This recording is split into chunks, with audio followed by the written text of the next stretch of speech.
Welcome everyone to the Jerusalem Institute of Justice's 7th webinar since the beginning of this dreadful war on October 7th. In past webinars, we have brought experts on the laws of war, on the rise of anti-Semitism in Europe, on the challenges of working within the UN system, which tends to be extremely biased against the state of Israel. I want to encourage you to visit our YouTube page and to view many of those webinars, which will provide you an in-depth education on several vital topics. Today, we have the honor of guest speakers from Zaka, which is a first responder organization based in Israel that provides exceptional care and compassion to victims of terrorism and war by caring for the bodies of those who have died in Israel. And so in a few minutes, we're going to hear some firsthand eyewitness testimony about the impact of this war on Israeli civilians. Before we bring them on, I want to give you a sense of the toll of the war, which has so far been incredibly staggering for Israelis. Hamas terrorists on October 7th murdered approximately 1,225 Israelis. They raped and mutilated numerous women and men before their death, wounded over 5,000 living survivors. In many of the communities that are closest to Gaza, as many as 25 to 30% of all of the residents were either killed or kidnapped. Hamas kidnapped over 240 hostages, including 30 children, 5 Arab Muslims, and the foreign nationals of Thailand, Nepal, France, the United States, Russia, Ukraine, the United Kingdom, Germany, and the Philippines. Last week, before the temporary truce was ended, we were riveted by the daily release of over 114 hostages. Mostly those were women, children, and citizens of Thailand. There was essentially 24/7 media coverage of this in Israel and within American Jewish social media, which made for an extremely emotional week for all of Am Yisrael. So the released hostages are still recovering physically and psychologically. They have a very long road of recovery ahead of them. And some of them are just beginning to share some of the horrors that they experienced in captivity. I'll share with you a few stories. All of the hostages were starved. They subsisted on small bits of bread and rice. Many of them lost 15% of their body weight, both adults and children. None of them received proper medical attention. Mia Shem, who was shot in the arm by Hamas, was operated on by a veterinarian while she was held. Some hostages were held in tunnels, and they were actually visited by Yehia Sinwar, the architect of October 7th. Yocheved Lifshitz, an elderly hostage who was released a bit early in the war after 17 days, she shared that she actually boldly confronted and scolded Sinwar when he visited her. Other hostages were held in private homes. They were frequently transferred between locations. One hostage was held reportedly in the attic of a United Nations teacher for 50 days. Eitan Yahalomi, who was only 12 years old, was forced by his captors to watch graphic footage of the October 7th massacre, and he was threatened with weapons anytime that he dared to cry. Yesterday, several of the released hostages met with members of the Israeli War Cabinet, and they shared with them eyewitness accounts firsthand, really, of rape and torture in captivity, noting that both men and women continue to be sexually violated by Hamas in captivity. So as of today, there are 139 hostages remaining in captivity, and that includes Nama Levy, who is 19 years old. She was violently assaulted on October 7th. Her Achilles heel was slashed to prevent her escape, and she was paraded in the streets of Gaza in front of the cameras. When I think about Nama, my heart breaks for her mother, who is working tirelessly for her release. The remaining hostages also include little Kafir Bibas, the 10-month-old redhead, who has worked his way into all of our hearts. Hamas claims that he's dead, but these people claimed that Hana Katsir was dead, only to release her alive 3 days later. So we don't know the status of little Kafir. Also included among the remaining hostages are dozens of men, including extremely elderly men, and every single one of them needs to be released and released unconditionally. So while our hearts break for the hostages, the suffering really extends beyond them and their families. Hamas has indiscriminately fired over 9,500 rockets toward Israel's civilian communities in intense barrages that are meant to overwhelm the capacity of the Iron Dome. And the IDF has so far identified 1,338 of these rockets, which misfired and landed short in Gaza, killing scores of Palestinian civilians. So the suffering goes on. Over 200,000 Israelis from 67 towns along the Gaza and Lebanon borders have been forced to evacuate from their homes. And within the Israeli army, so far 75 soldiers have been killed since the ground operation began, with over 2,000 injured, including approximately 28 in critical condition. So what do all of these statistics and stories amount to? What it amounts to is that every single day since October 7th has been October 7th. It means that Hamas has committed war crimes, crimes against humanity, grave breaches of the Geneva Conventions, and as we will discuss later in this webinar, mass violations of the Convention Against Genocide. So you don't just have to take it from me. I want to invite you to listen and have the honor of listening to our guests, Nahman and Valerie Dyksztejn from Zaka, from this volunteer force who personally handled the bodies of October 7th victims. Nahman and Valerie have been in Geneva these past few days with our JIJ team of Uri Murad and Carolina Grimberg, and they have been providing firsthand testimony to many UN officials and ambassadors of other nations. So we're so grateful to both of you, Nahman and Valerie, for having the courage to do the holy work that you do in caring for and bringing dignity to the bodies of Israeli victims, but also for your willingness to come all the way to Geneva and to share firsthand what you've experienced. So I want to welcome you and invite you to share with our audience some of the information that you've been sharing with world leaders in Geneva this week. Thank you. Good evening, good afternoon for you. Honestly, I already say this story the last 2 days a lot of times, then emotionally it's difficult. Then I apologize from the beginning.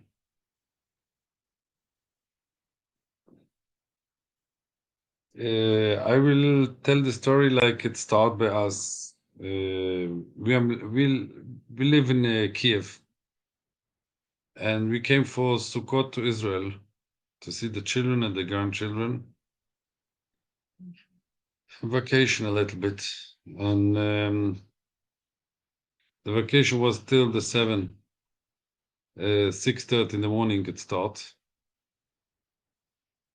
We arrive, we get alert. I was in Bet Shemesh by my daughter, and phone was calling, start to call like in the 10, 11 o'clock. And I'm always with my phone the last couple of years. Every day, no difference. And we didn't know where we're going. We didn't know what's going. Nobody knows. But we know that something happened and everybody was confused. What should we do? And then I get a phone call, like go to Brazilai, to Hospital Brazilai in Ashkelon. Try there to help. We have a lot of bodies coming with trucks.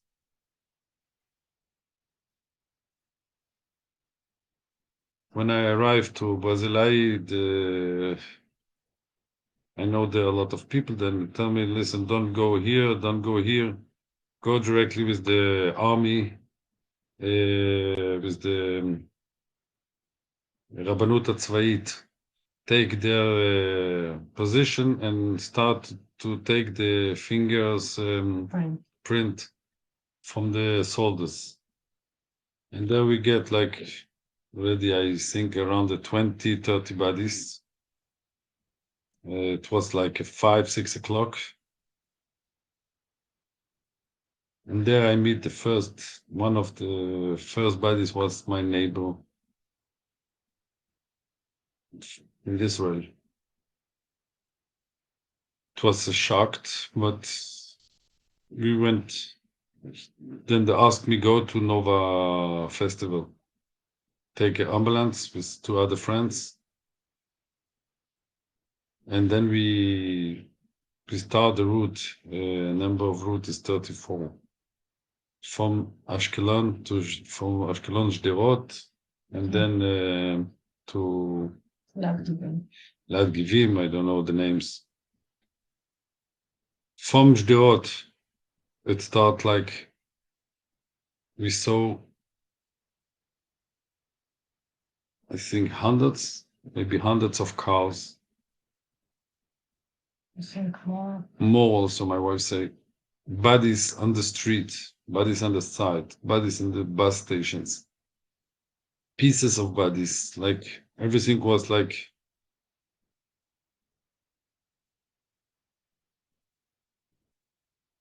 something that you cannot imagine what happened. And everybody, you cannot understand. It's something that even in the most imagination, you will never understand what happened on this street, like on the route. We start to packing bodies, and then we finished already the all body bags, the body bags that we have in the car in the ambulance, like 60 pieces. It was not enough. Then we put the bodies outside, and we say we'll go there and we'll take body bags and we come back.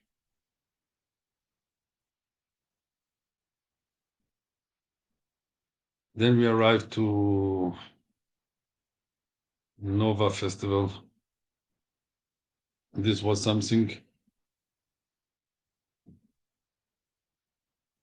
This was something that I cannot explain it, because we arrived there, we saw already so many bodies. I was sure we saw everything. It's okay, we saw, but it was only the start. And when we arrived, the right side was if I remember good, the right side was Nova Festival, and the left side was, I saw fire and like everything was burning. And I say for my wife and two other person that were three person was with us, let's go in this side, see what's going on, because this side a lot of people already, and there was shooting and rockets from everything, every 10-15 seconds on the floor, and start to work on the floor. It was like something like, and then I remember I go up on a small, on the route, like was like not 10, not 20, around the 50, 60 bodies was burning, like everything together. You cannot take, there was burned. When we take the bodies, the hand was burned. The bags, when you put in the bag, the bag was smelled. Like you need to put 2, 3. My wife went to bring water from the car, what we have.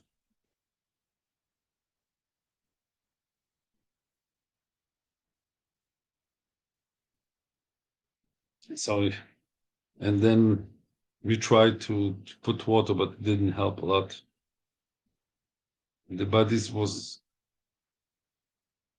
broken in the hand. Other one was like,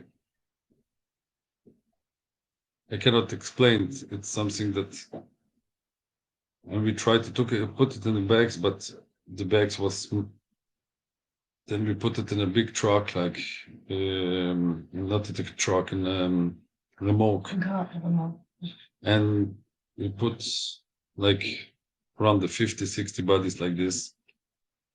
And then I was, again, I think I saw, and okay, we went the other side, and there it was already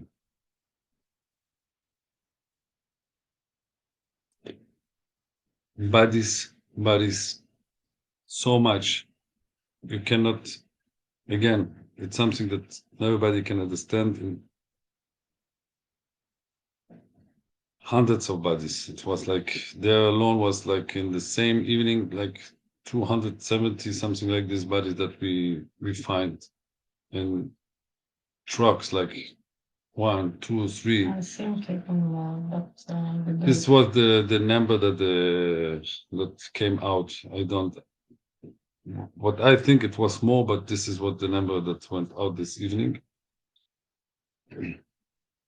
And then there the bodies was very hard to see because you saw a lot of young girls without clothes. It's enough. I don't need to say more. And like 4 o'clock in the morning, we work till the 4 o'clock, around 4, 5 o'clock. We take the car, we go back because the army say that maybe some attack will come back. It was something like it's not safe.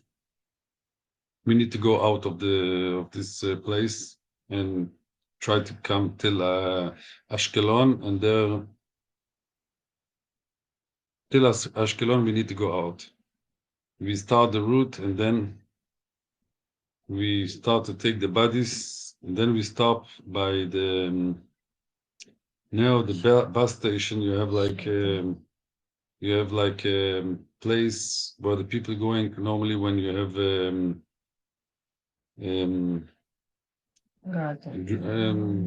missiles. You have like a beton place.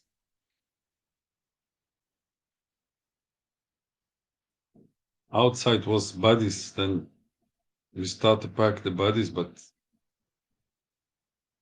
the smell and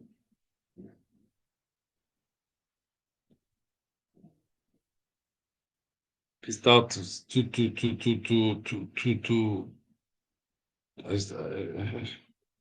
we went inside, and there was around the 20, 22 bodies, but you saw on the bodies that the whole face was because the grenades that there was, and then there was shooting after. It was like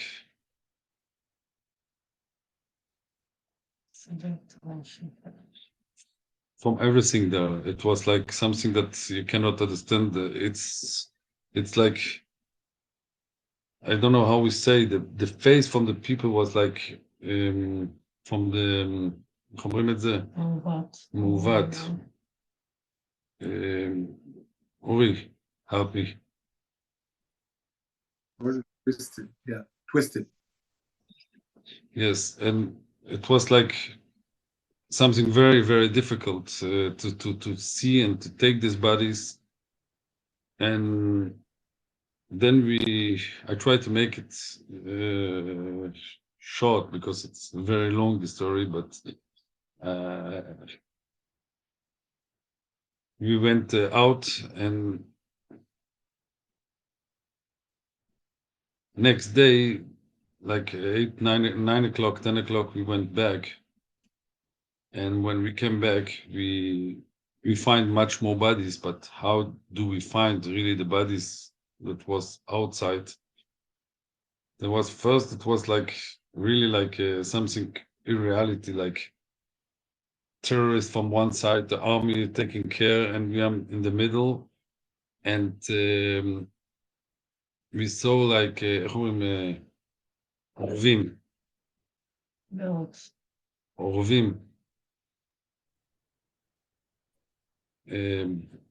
איך אומרים אורבים? ציפורים. אורבים. גיבורים שהולכים כן. לגוף. Just a second. And you saw like a lot coming down and no. up. Then we know that there we have another body, and like this we find one and another one, and this was Sunday Probes, yeah. already. Monday we went already to kibbutz Be'eri.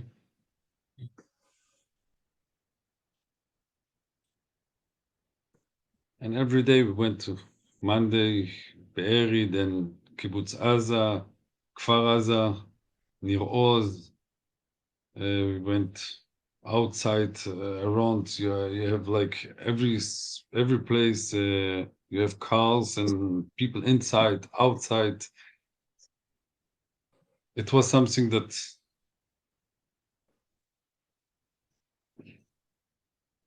this is what we saw the two weeks, something like this, till we finished to collect the all bodies on every place. And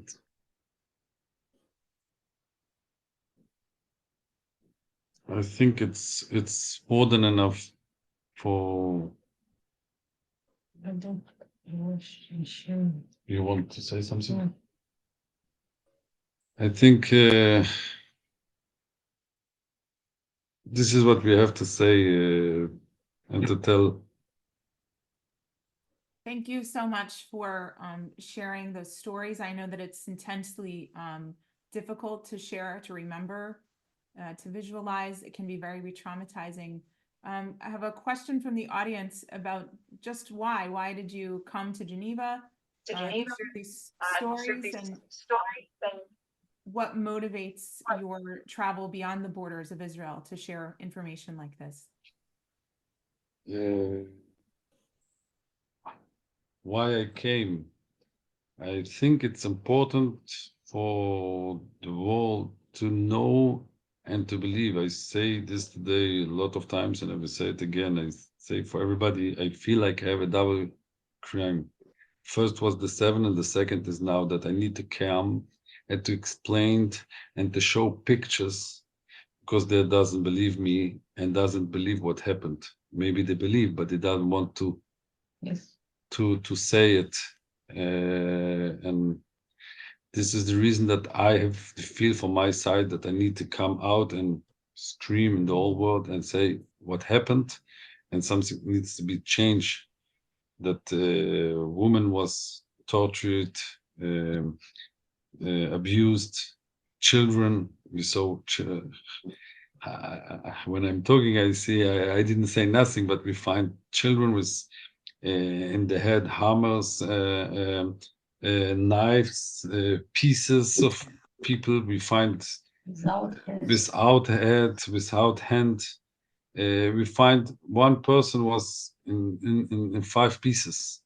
We find only the inside of the body, and the body was in another place. It was something that how much I will say and tell, it will never finish, because what happened there, it's something that it's irreality. It's not reality to think that in person you can get the most imagination. You will never ever think how much and what they did. It's like something that to find a person that every finger was cut and thrown away in another place in the house. It's like things that we cannot.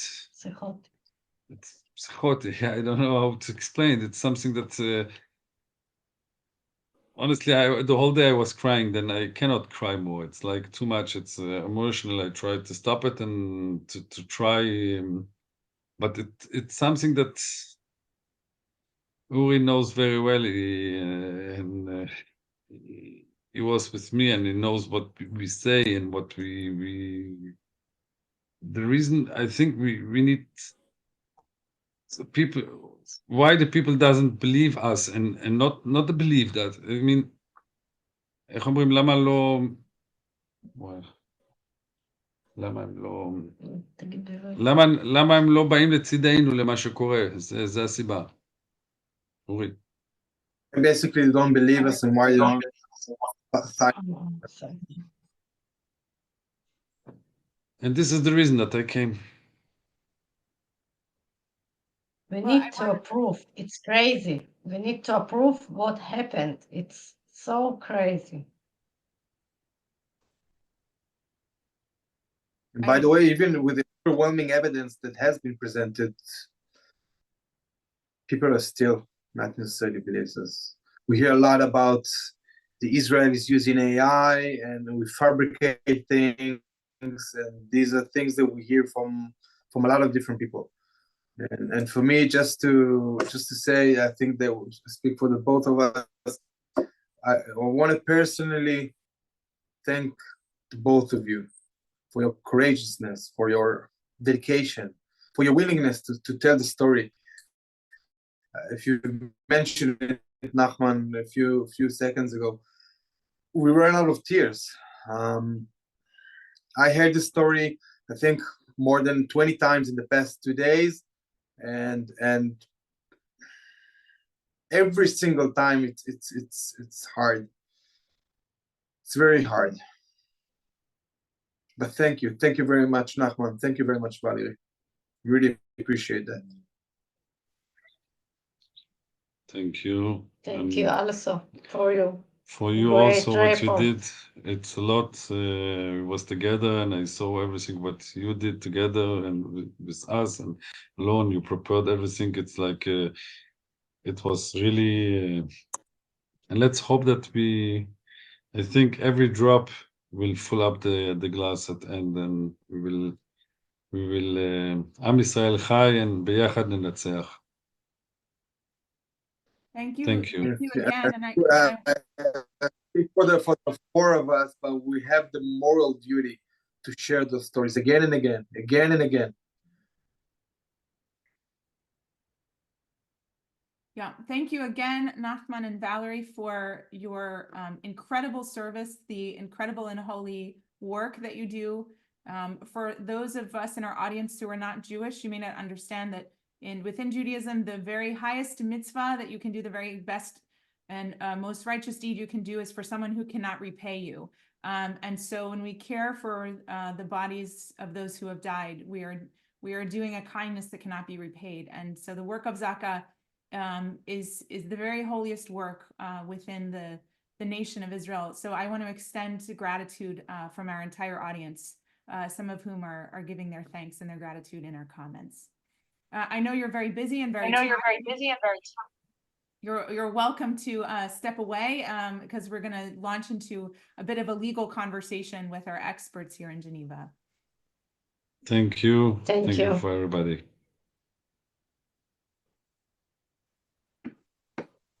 So we're going to switch gears a little bit because I want to bring on Ori and Carolina so that you guys can understand the really strategic and very effective work that they've been doing in Geneva. They've had a very packed schedule of meetings along with our new partners in Zaka, who you just heard from. So just to give you a sense of their background, and Ori is the head of our International Law and Public Diplomacy Department. He's also he's a human rights lawyer. He's a combat veteran of 3 prior wars in Gaza, where he fought in the elite Givati Brigade. And the war of October 7th actually began with news that his neighbor, Mia Shem, who's been all over the news lately, had been taken as a hostage and that dozens of his friends had been killed or injured. So Carolina Grimberg is also one of our, is also a member of our International Law and Public Diplomacy team. She is in normal days based in Spain, and she's played an indispensable role in building relationships with diplomatic contacts and UN officials in Geneva. So I'd like to start with Carolina. We've just worked with Zaka to produce a report based on some of their eyewitness testimony. Can you show us the report and orient our audience a little bit on the contents of the report and why it's necessary to make a report like this right now? Yes, so I'll show it to you because we have it here. This is the report that we've worked on and that we've shared here in Geneva with many different both UN officials and also ambassadors and different countries representatives here in Geneva that they work for their countries in the context of the UN. Here we basically what we aimed for was to, together with Zaka and with the evidence that they provided us, to build also the legal analysis, which at this stage is was an initial report. We're also deepening it. We focus mainly on 4 elements, which are the torture and inhuman or degrading treatment, the right to life, rape and violence against women, and genocide. So we've shared this report with everyone that we met, because we also think it's important, together with Zaka. They also, as you just heard, they provided the first-hand evidence and they explained what they actually saw. This is not, and the materials that we use, it was taken from them. They provide us with the pictures that they took, so it's not information that it's public or that it's going through social media, which was also very important for us to provide this first-hand evidence, and to also push for the use of these legal terms in this context, which often they are misused and or not used when they should be, especially with regards to genocide. So this was our aim, and I believe in the past 2 days we've achieved a lot through this report and with our meetings. So basically that's a short. Let's talk about the G word, genocide. And Carolina, you've done excellent research on this topic, and you've brought together many experts who are on our other webinars on this topic. But as you know, Israel is being accused of genocide right now. We at JIJ have taken the position that actually Hamas's crimes on October 7th amounted to a violation of the Genocide Convention. Can you break that down a little bit? The why we've taken this position? So with genocide, what's very difficult with this crime is that one of its elements is the intent. So there has to be an intent to destroy partially or totally a group of people. And while, for instance, it's clear that Hamas committed war crimes and crimes against humanity, also with Hamas and in general, genocide is particularly complex. But in this case, what we're showing and we're pointing out also things that are being said by Hamas themselves, like they have an intent to destroy Israeli nationals. Both we've seen that in statements, we've seen that through their actions, and also even their charter. This is their fundamental values, is the destroyal of Israeli nationals and Israel as a state. And that's why it's important for us that people start using this term to refer to what happened on October 7th, because this is very, at least for us, it's very clear. And there are other legal experts who are talking about this term too. And we see that some people are reluctant to use this term. So that's why we're pushing for it.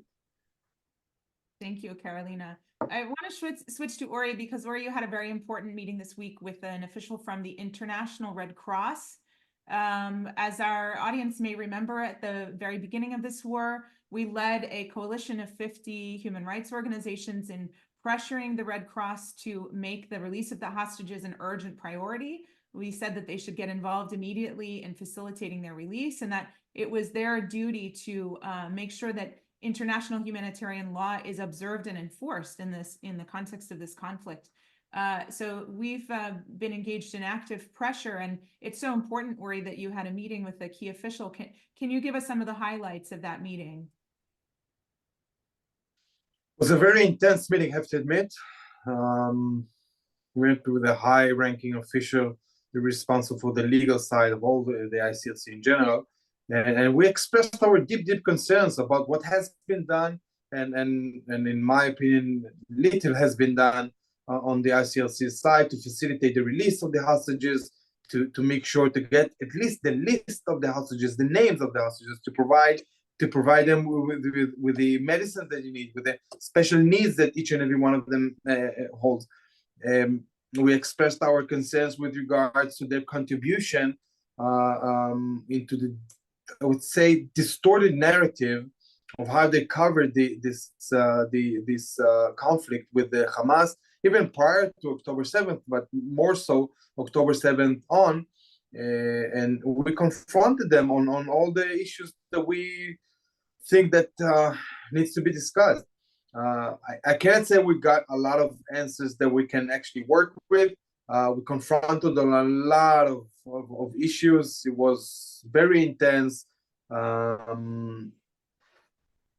Basically, their message is that their hands are tied. This is their the overall message. It's that they do what they can, and the doors for them are closed in the Gaza Strip.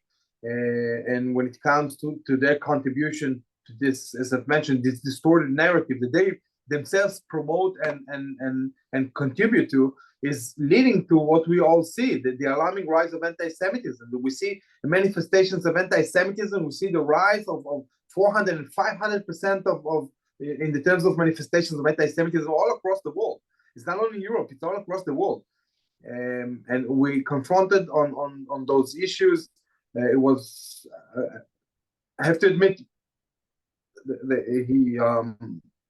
he tried to talk openly. We understand and we expressed that as well, and I will make sure to emphasize that now as well. We understand the complexity. We understand the complexity on their end as well. Alongside that, they need to do more. As you've mentioned, Monique, they have the duty, they have the mandate. They're the only one who has the mandate, per se, to facilitate the release of the hostages. And guys, you probably already know that there's more and more voices in Israel, and not only, by the way, that for us, the ICLC serves as a, it started as a joke, but as like a taxi services. What they do basically is they pick up those hostages that were already decided they're going to be released, and they take them to the Israeli border, and that's it. And they're not even providing the first medical assessment, which basically they did in the first, second, and third deal or release of the hostages, but they stopped doing that. Even that, they stopped doing. And someone needs to put that in front of their eyes. Someone needs to talk about it. And if we want to change something, and I genuinely believe that the ICLC has the capacity to do that, even if it's hard, even if it's complicated. I'm not sure that I actually told it. I'm not sure that they're using all the leverage that they have on Hamas.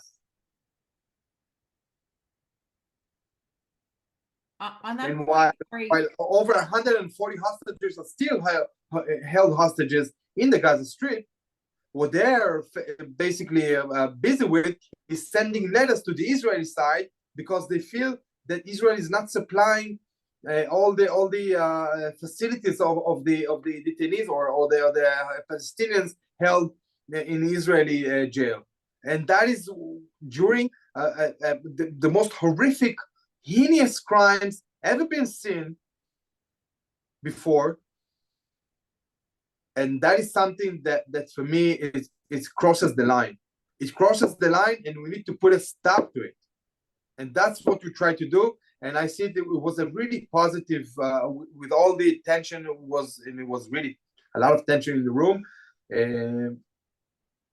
but it was very important, very, very important. Conan, add something. You had an interesting discussion with him as well. Yes, we also, of course, with this situation and everything that has happened, sometimes when we talk about legal terms, it seems like we are in another world, but I think it's also important to talk about it, and we also discussed on international humanitarian law issues related to the conflict and to the crimes committed by Hamas on October 7. I think we were able to put to talk about the things that we're concerned, and even if we didn't get answers that we can share now, that will bring some hope. At least we know that we're doing everything we can, and even as we said, even if it's hard and even if there's tension, we come here to talk and to have these hard conversations, even if when we disagree or if we agree. And I think also something important was that we actually talked about our letters that we've sent, as you mentioned, Monique. JJ sent 2 letters to the ICRC, one regarding the hostages. It was we did it very soon after the October 7 with a coalition of more than 50 organizations. And then another letter that we sent was on the use made on social media by the ICRC, which also might sound kind of crazy, you know, in this context to talk about social media, but actually today social media has a very important role. People use social media as source of information, and especially when it comes from a body like the ICRC, who are supposed to provide very accurate information and neutral. So we discussed it. We discussed how it's concerning how the use they're doing on social media, how they're conveying their messages in a way that sometimes it's perceived at least biased. And I think that was very well received. They're also open to criticism and to have a conversation. And then I don't know. I think we need to stay hopeful that they will do their job. And this is also what we came for, to raise these questions and to ask them what are our concerns. Carolina, I want to just underscore how critically important it is actually for our pressure on their social media, because their very name, the ICRC, it has a long history. There's a sense of credibility and legitimacy to the work that they do. And when they use a vital communications channel, their social media, their Twitter, their Instagram, to report a skewed narrative, first of all, they're betraying their mandate to be neutral in the conflict. But also, as you've mentioned, they're fomenting anti-Semitism. It's because the information that they share seems to have more credibility because it comes from a big international organization. And this is the challenge that I think we're facing on multiple fronts in multiple international organizations like the United Nations, even so-called human rights organizations like Human Rights Watch and Amnesty International. When they post a skewed narrative under the banner of what seems to be a legitimate organization, it gives credibility to the other side, which totally, Israel actually follows the law of war, but the other party in this conflict, Hamas, has shown just a complete disregard for all of the laws of war. And it seems like Israel is being penalized in the social media channels and the communication channels of many of these organizations for the pickle that it finds itself in having to fight and, a house-to-house urban combat with an enemy that has zero regard for the laws of war and actually uses Israel's adherence to the laws of war as a source of weakness for the state of Israel. So I want to thank you guys for continuing to press that point, even to the point of face-to-face meetings all the way in Geneva. This kind of actually underscores how lunatic this whole situation is that we actually sometimes have to stick people on airplanes and send them to Switzerland because in order to get them to think straight, because the vast majority of the ICRC staff is in Palestinian areas. They have very few people who actually work on the Israeli side and who are actually in contact with the reality of life for Israeli civilians every day.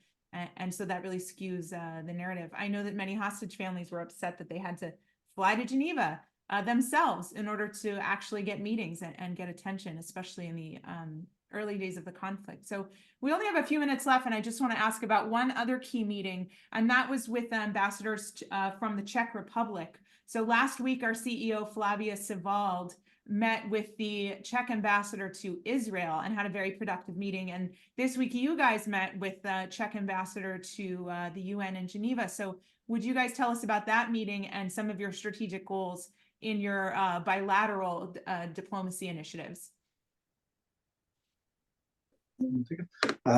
So yeah, it was a really good meeting. The friendship that Israel has with the Czech Republic is something that we value very much, and we expressed that. We discussed a lot of different issues, including the funding that goes to the Gaza Strip and being funneled to Hamas's hands, and then straight to develop the terror infrastructures that they built in the Gaza Strip. We discussed on our initiative to designate Hamas. I don't know if you guys are already aware of it or not, but, and listen very carefully, the United Nations, the biggest IGO in the world, with 193 member states, listen very carefully, has not designated Hamas as a terror organization. Okay, again, I will repeat it again. Hamas is not considered a terror organization by the United Nations. Okay, and that is something that we see as a really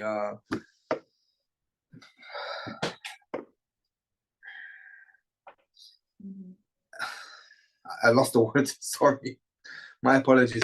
But it is something that we're advocating for, and we're using all our support, and we're trying to create as wider a coalition to support our initiative to go through the Security Council, because that is how basically it's supposed to do. Through the Security Council, it sits in New York and not in Geneva, and to get as wide a support as possible with a lot of Israeli friends in the international community, with world leaders from all around the world to support that. We already have 34 senators in the US from all across the board, from Democrats to Republicans, that supports that with a letter that we sent to Miss Linda Thomas Greenfield, US Ambassador to the United Nations. And that is something that we want the support of the Czech Republic as well. In front of the other international IGOs and legal tribunals as well. We have the backing of the Czech Republic, which is very important to us, and the relationship that we're building with the Czech Republic on all levels is crucial.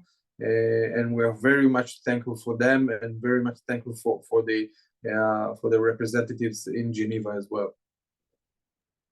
Can you give our audience a little bit of background on why would the Czech Republic care about Israel? Czech seems from afar like a small country, and why is there such a strong commitment from them? If you can give. We share the same values. We see eye to eye on a lot of different issues, and that is something that she expressed from the first moment, and that is, with all the sadness and the it wasn't easy. Okay, it wasn't easy. The last few days, and maybe the last 2 months, were very, we're all traumatized on a collective level, on a personal level, and to hear those answers from Czech Republic is very much important, and we were very grateful for that, and we see on a lot of different issues. We had a chance to discuss a lot of different things, so we see eye to eye, we share the same values, and that is very important to us. Yeah, well, I love to end on a high note with our friends in the Czech Republic. We are getting some questions on Q&A about whether it's possible to get a copy of this report. I think we're keeping this under the lid for the moment. However, there may come a time when we feel it is strategic to release it. So I'd encourage you, if you're interested in getting a copy of this report, to email contactus@jij.org. .il, and we will put you in the hopper if we do end up releasing it. I must warn you, there's extremely graphic and sensitive photos and information in it. But if at some point we come up with a for public consumption version, please go ahead and email us. Another 2 action steps that you can take if you've been watching and want to know how to support. One is go to our website, jij.org, and sign our petition. asking the United Nations to designate Hamas as a terrorist organization. Ori just explained in detail how ludicrous it is that this hasn't happened yet, and actually how important it is that we get this done. And finally, as we approach the end of the year, please remember us in your year-end giving and consider making a donation to our Israel Crisis Fund at jij.org/donate. I want to sign off with a thank you to Carolina and Ori for your very dedicated, effective, and strategic work in Israel and in Geneva. I consider it an honor to be your colleague and partner. And thank you everyone for attending and bearing witness to some of this very difficult information. And I would encourage you to remember in your thoughts and in your prayers the incredible volunteers of Zaka who are doing sacred and holy work. So good evening to everyone and good night.